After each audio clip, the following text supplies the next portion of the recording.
Hey guys, thanks for checking out Euclid Mining. Today I'm just going to talk to you about why I love and hate crypto. I don't know if you're in the same boat that I am, but some of us mine crypto and we use it to pay our everyday bills. It's a secondary income, passive income, and that's great. Some people use it just to pay the electric that they use for mining, and that's great too. More money in your wallet, to spend on yourself or to buy more equipment. And some people don't have to pay anything. Some people make enough money at their job that they buy these things and they just write off the power and bank the coin or do with what they do with it. This is not financial advice. This is what I do, and I don't know what you do, but I don't always get to keep all the money.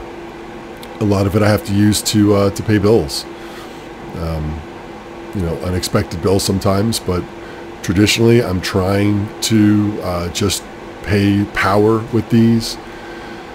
Don't make enough at my job to support my family and pay for all the extras that come with this, so I use a lot of this money to buy more cards for the rigs.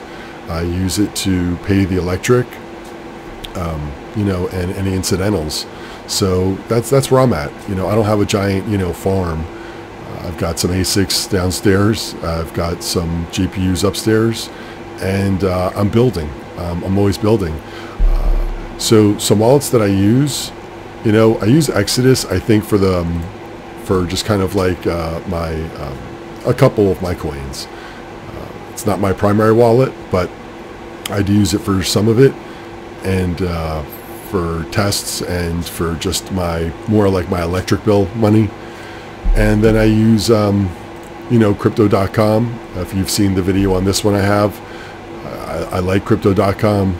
It's the real reason I got into crypto.com was because of the card. So with these cards, they link to your account, and you can use that Visa just like any other Visa card would be used. So if you want to pay your electric bill or any other bills, or if you see a card on eBay you want to use it, you can link this to your PayPal and use it for that. You can load it whenever you want.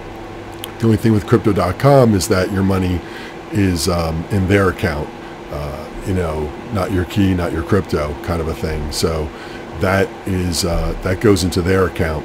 But when I mine, of course, your keys, your crypto.com DeFi, and the DeFi side, you have total control of your assets. So and then with these two, they link together, and then you could transfer money to that Visa card and then use it or keep it in your account and just sit on it. Again, not financial advice. You do with what you got to do. I found this to be the easiest. Now I know Coinbase has one, but Coinbase, I've tried to get tech support or customer support with them, and they answer 3 days later, and then you reply back, which takes another day or two. And by the time you even get to the point where you feel like they're understanding even what you're talking about, it's a week and a half later, and you're just like, forget it. So I gave up on them and didn't bother to use their card, though I did receive one. I do use my crypto.com card. Like I said, I pay my power bill with it, but anyway, for the meantime though, for this one, I'm gonna go use the Exodus, and I'm gonna log into Exodus, and I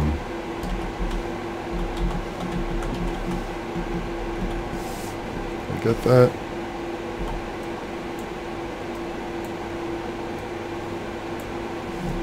So let's see what happens here. 750 went up to 780. Oh, you gotta love those sounds, right?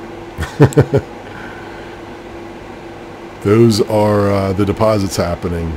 So my Raven coin, this one, I just started mining with the $1 million Raven coin mining rig, which I'll have a link in the description also, along with the crypto.com video that I have up.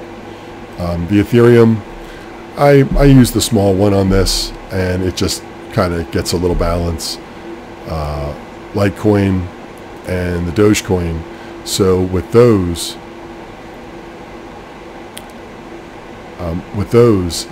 I use those to pay my power bill. I transfer those, and so if we look at what that's doing, 24.5 cents. What was that, 25 cents yesterday? It's doing well. So, you know, with those L3++ and the L3+ and all those that I have downstairs, those basically are paying the power for everything else, and then I have some left over, obviously, from it. But it pays for the power. So basically, you know, the Raven coin, the 4 card in there, and the 2 card out here are basically free. And then of course I do, like I said, get some extra money from that because I have several of them going. I make enough money to pay the power, and then have some extra money left over, which then I use to buy another card. And I just use those 2. So the tough part with those is that when you want to, so that's the fun part, right? You know, hearing the money going into the wallet, your balance, you know, popping up there, you're like, all right, you know, I'm doing well. The problem is that now if you want to use this money, you know as well as I do, if you want to transfer this over, so if we wanted to do like an exchange of the Doge and we wanted to send it to, you know, the USDC, so this is what you would do to make it more stable, because obviously this stays at about $1. It goes from 99 cents to say $1.01, and it just stays right in there around what the US dollar is.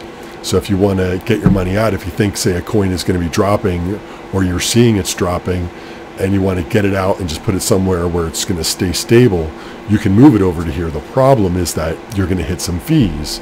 So I don't even think I could transfer the Doge that I have. I think I need more, yeah. So I need double, a little more than double what I have right now. And I'll get that, get about, you know, what am I getting, about 28 Doge for each machine. I got 4 of them running. I do want to get the other ones hooked up and running. But so with those, you know, 4 of them running right now, they, about 110 or so a day. So that'll take me 3 more days to get to that balance that they want me to have, and then I can transfer it. But let's just do something that I can transfer. You know, I don't think I could even do that right now. Yeah, I need more in there as well. So I really can't show you the transfer fees or what they'll cost, but it doesn't show me Raven, so I'm gonna believe that Raven is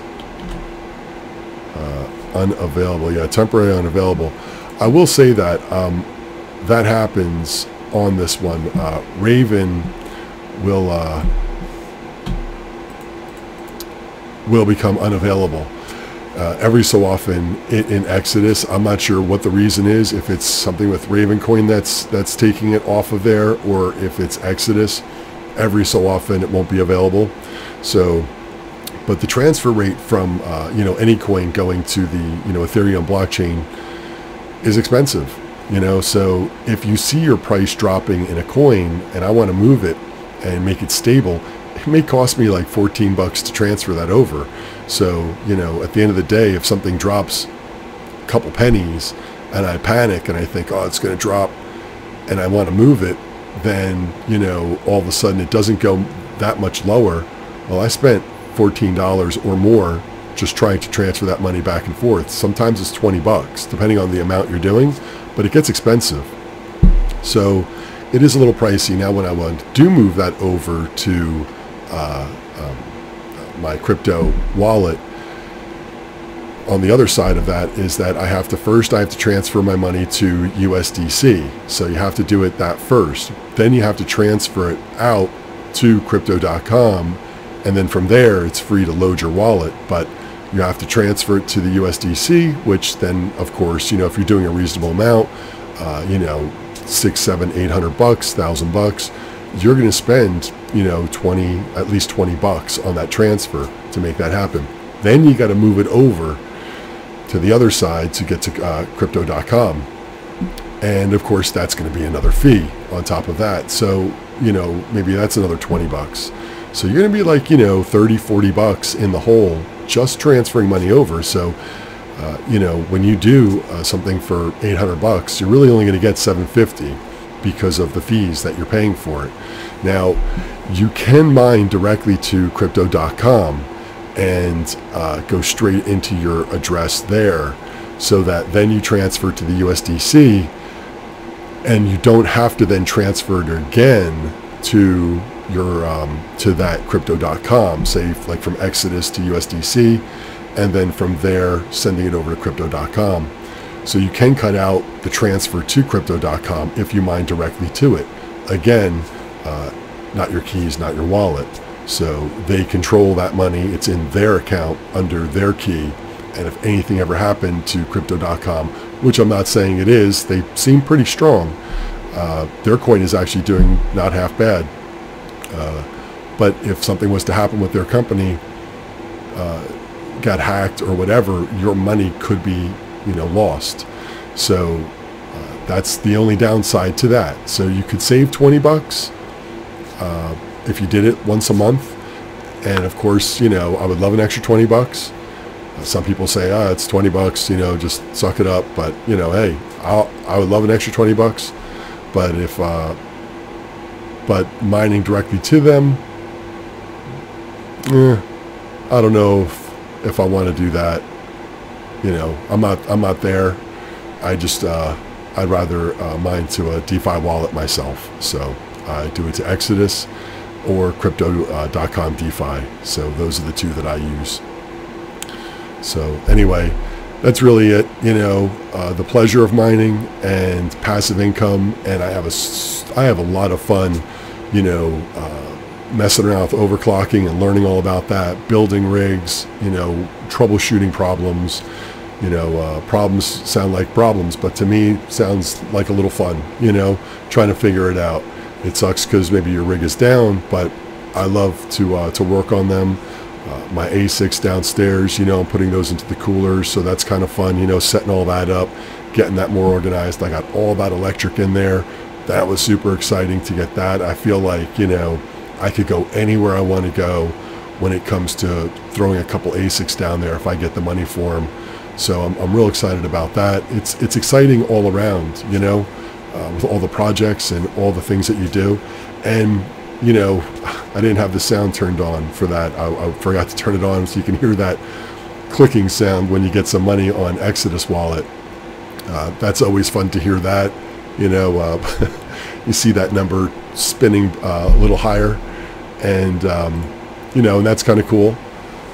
But, you know, the other side is that eventually, you know that you have to use some of that money, and it's not just all for fun, and that there's real life out there, and there's real bills. You know, I know you've got them.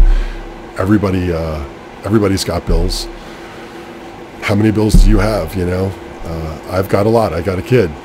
I got a mortgage, right? So there's lots to be paid and lots to be done. So. You know, and just everyday expenses, like I said before.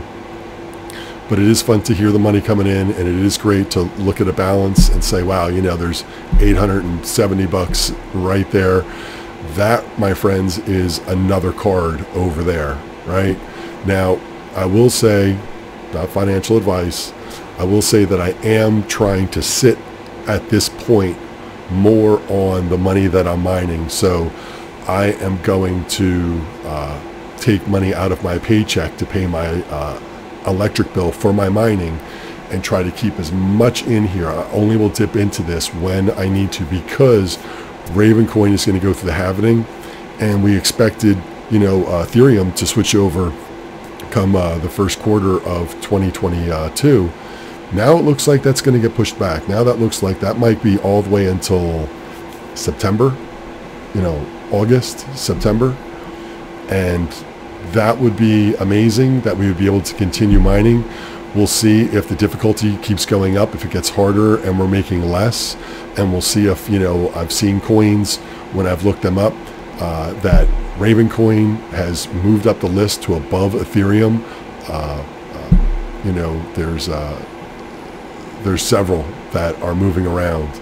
So, you know, Firo, you know, But anyway, right now I'm going to try to sit on my Raven coin. I mean, look, I'll be honest, I'm not supposed to be touching any of that money anyway, because it's supposed to be building up to, you know, my 100,000 Raven coin.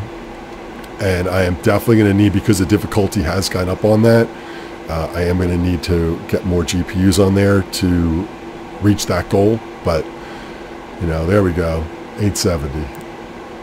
Just went up. I mean, that's cool, right? I mean, it's like stocks, I guess. It's a little bit of a gamble. So I guess that's where some of the excitement comes in. But anyway, I'd love to hear what you're doing. You know, not that you should tell me what you're doing with your money, but are you sitting on it? Are you paying your bills with it? Do you only make, you know, an extra $100 a month for your pocket, and the rest of it you use to help pay some real life bills? You know, are you in the same boat as I am, or are you sitting pretty? You know, some days I feel like I only have, you know, one oar in the water, and I'm struggling. And some days I feel like I'm flying. So I'd love to hear where you're at. You know. Anyway, y'all, I appreciate you checking in, and that's why I love and hate crypto. I'll see y'all next time.